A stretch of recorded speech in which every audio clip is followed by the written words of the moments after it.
안녕하십니까. 외우지 않는 공부방, 전체를 관통하여 체계적으로 이해하는 공부방, 둥지과학교실입니다. 이 강의는 본 강의의 일부분을 편집한 것입니다. 나머지 부분은 본 강의를 참고하시기 바랍니다. 본 강의는 댓글에 링크를 고정해 두겠습니다. 이번에는 전기력과 함께 자기력을 과학의 세계로 이끈 쿨롱의 법칙을 살펴보도록 하겠습니다. 그림은 쿨롱이 전기력 실험을 한 비틀림 저울입니다. 자기력도 똑같은 비틀림 저울을 사용합니다. 큰 차이는 앞에서 설명하였듯이 자석은 홀극이 없습니다. 그러므로 실험에 사용하는 자석을 하나를 두면 이 자석에는 N극과 S극이 같이 있게 되죠. 그리고 N극에 대한 실험을 하게 되는데 S극의 영향을 최소화하는 것이 필요합니다. 그렇지 않으면 정확한 실험 결과를 얻기가 힘들겠죠. 그래서 쿨롱이 택한 방법은 N과 S 사이의 거리를 길게 해서 그 영향을 0으로 근사하는 것입니다. 이해가 되죠? 그래서 쿨롱이 택한 방법은 이 길이를 기록에 가면 24인치 정도 했답니다. 24인치. 지금 현재는 2.54 하게 되면 약 60cm 정도 되죠. 60cm 정도 되는 자석을 만들어서 사용했다고 그럽니다. 그렇게 되면 홀극의 문제를 극복할 수 있게 되죠. 천재적인 방법이라 하겠습니다. 그러면 전기 실험에서와 같이 거리가 미치는 영향 그리고 자하량 M이 미치는 영향을 실험할 수 있게 됩니다. 거리는 전기 실험과 똑같이 30도 회전각이 30도보다 작으면 이 극과 극 사이의 거리 D죠. 극과 극 사이의 거리 D를 비틀림 회전 호의 길이로 근사할 수가 있습니다. 그 원리는 앞에 쿨롱의 실험, 전기력 쿨롱의 실험을 참조하시기 바랍니다. 그래서 이 30도를 유지하기 위한 방법은 똑같이 헤드에 있는 손잡이를 이용해서 인공으로 비틀림을 주죠. 그래 주면 그 비틀림 각이 세타 1이 되겠습니다. 그리고 자기력에 의해서 회전을 하게 되면 회전한 각이 세타 2가 되겠습니다. 그래서 여기서 반드시 감안해야 할 것은 앞에서 발견하였듯이 지구가 자석입니다. 그러므로 자기력이 작용하기 전에 지구가 이 비틀림 저울에 작용해서 회전을 일으키는 힘이 있습니다.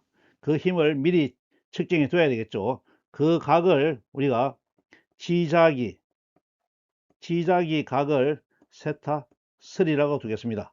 그러면 최종적으로 작용한 힘의 크기는 카파 세타인데 이때 세타는 인공으로 준 세타 1, 자기력의 세타 2, 그리고 지자기의 세타 3, 이 세 개의 각이 합쳐져서 작용한 결과입니다. 그러므로 우리가 지자기에 의한 회전각 세타 3는 미리 측정해 두고 그 다음에 세타 1은 실제로 작용한 각이가 숫자가 나오죠. 우리가 실제로 작용한 거니까요. 그렇게 하고 세타 2는 실험에서 관찰한 실험 데이터입니다. 그렇게 하면 이 전기력에 의한 돌림 힘을 우리가 구할 수가 있습니다. 이해가 되죠? 그리고 자하의 크기를 변화시켜야 되는데 자하의 크기를 변화시키는 방법이 상당히 힘들죠. 그런데 쿨롱은 또 천재적인 방법을 강구합니다. 이 자석을 만들 때 가는 쇠바늘을 쓰겠죠. 쇠바늘을 자석을 만들 때 어떻게 만드냐면 기존 자석에 쇠바늘을 문지릅니다. 문지르면 자기유도가 되겠죠. 자화시킵니다. 자기유도를 해서 자화를 시켜야 되는데 그때 한번 문지를 때 바늘 하나를 문지르는 게 아니라 바늘 묶음을 문지릅니다. 바늘 묶음을 문지르면 모든 바늘이 똑같이 M으로 자화됐다는 보증은 할 수 없지만은 비슷하게 됐다고 유추할 수 있습니다. 그리고 인도 오차는 실험 오차로 처리할 수가 있죠. 그래서 실험할 때 자석 바늘을 한 개를 쓸 때 M, 두 개를 쓰면 2M, 세 개를 쓰면 3M, 이런 식으로 자하량을 조정했습니다. 이해가 됩니까? 그리고 자석을 설치할 때도 이 수평 막대 대신에 자석이 되겠죠. 이때 길이가 60cm입니다. 물론 가운데 중심을 잡아야 되겠죠. 그리고 고정구에 해당되는 자석은 다시 수직으로 놓는 게 아니고 영향을 줄이면 되기 때문에 수직으로 놓습니다. 수직으로 놓아 가지고 이렇게 하나가 N극이 되고 S가 되죠. 그러면 다른 극의 영향이 줄어들겠죠. 이런 방법으로 하나는 수평으로 하나는 수직으로 긴 막대 자석을 놓음으로써 홀극의 영향을 최소화하게 됩니다. 이런 방법으로 실험하게 되면 우리가 정확한 데이터를 얻게 되고 그 데이터를 처리해서 쿨롱이 얻은 결과는 힘, 자기력 Fm은 거리의 제곱에 반비례하고 비례상수의 M1과 M2에 비례한다 하는 자기력 쿨롱 법칙을 얻게 됩니다. 잘 이해되었습니까? 전체 실험 원리와 구조 등에 대해서는 앞에서 설명한 전기력 쿨롱 실험을 참조하시기 바랍니다. 이 표는 쿨롱의 전기 실험과 자기 실험을 비교한 내용입니다. 먼저 실험할 때 전하량과 자하량을 조정해야 되는데 양의 조정은 전기인 경우에는 같은 구에 접촉 대전을 썼죠. 그러면 등전이기 때문에 전하가 정확하게 반씩 나누어집니다. 그래서 Q가 2Q가 되고 4분의 Q가 되는 것이죠. 그리고 자석은 처음에 쇠바늘로 자석을 만들 때 하나를 문지르는 게 아니고 여러 개를 같이 문지릅니다. 그러면 정확하게 수학적으로 M이다 할 수는 없어도 근사로 M이 되니까 두 개 묶으면 2M, 세 개 묶으면 3M을 구할 수 있습니다. 그래서 양을 조정할 수 있었다는 것이죠. 그리고 청력 힘을 정하는 것은 청력과 인력으로 나누어야 되는데 청력인 경우에 거리는 그러니까 두 전하 사이의 거리는 현의 거리가 되죠. 현의 길이죠. 현의 길이와 호의 길이가 근사가 같아가 나야 됩니다. 왜냐하면 실험을 통해서 거리를 잴 수가 없으니까요. 그럴 경우에 근사할 수 있는 범위, 즉 오차 범위가 5% 이하인데 일반적으로 그럼 회전각이 30도 이하를 유지해야 됩니다. 이것은 자기도 마찬가지죠. 30도 이하를 유지하면 됩니다. 그리고 인력인 경우에는 거리를 고정값을 유지합니다. 고정값을 수동으로 조정해서 고정값을 유지하고 그 고정값 유지된 상태에서 진동 주기를 구하죠. 진동 주기를 구해서 계산을 합니다. 이 방법은 똑같습니다. 그리고 힘을 계산하는 물리 법칙은 청력인 경우에 후구의 법칙을 이용하죠.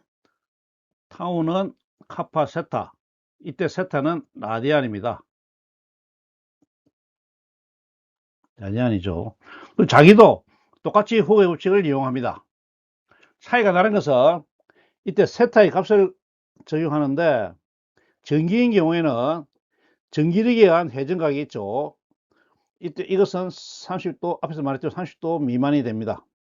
그리고 헤드에서 수동으로 만들어준 회전각이 있습니다. 이 세타1과 세타2를 더한 것이 세타가 되는데 자기인 경우에는 이 두 힘 외에 지구 자체가 자석이기 때문에 지구가 작용한 회전각이 있습니다. 그 회전각 세타 3를 감안해 줘야 한다는 것이죠. 그리고 1, 2기인 경우에도 1, 2기인 경우에는 거리를 유지하는 것은 실험적으로 상당히 어렵습니다. 가까워지면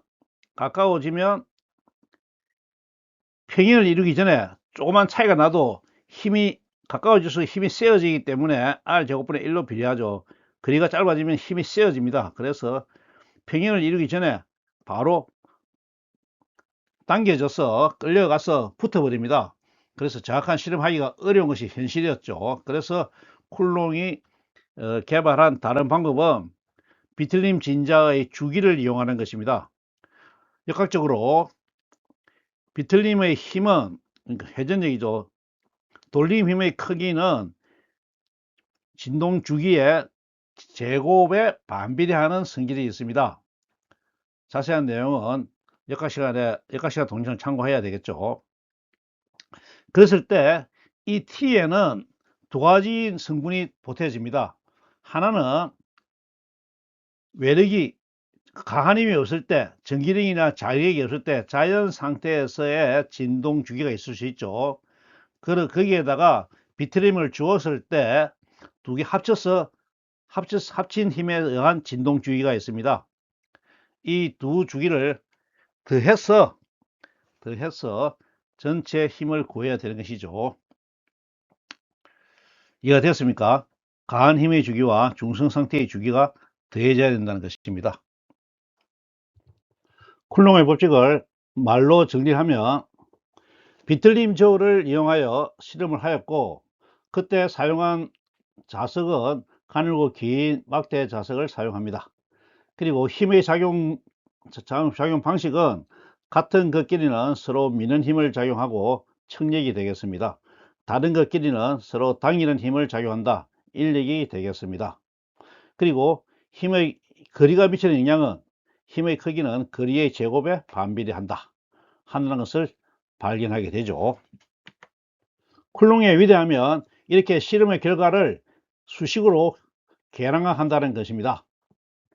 그 계량의 결과는 우리가 잘 아는 힘 F는, 자기력 힘 F는 거리의 제곱에 반비례하고 자량 M1과 자량 M2에 비례한다 한다는 실험 결과를 등식으로 만들어내고, 그때 등식에 사용하는 비례 상수를 KM이라 해서 쿨롱의 자기력 쿨롱 상수라고 우리는 이름을 붙입니다. 그리고 그 크기가 1 곱하기 10의 마이너스 7성이 나오는데, 이 숫자의 근거나 유도 방법에 대해서는 전자기 시간에 구체적으로 알아보도록 하겠습니다. 뒤에서 알아볼 수 있나요? 자, 이해가 되었습니까? 그럼 오늘 강의는 이것으로 마치겠습니다. 감사합니다.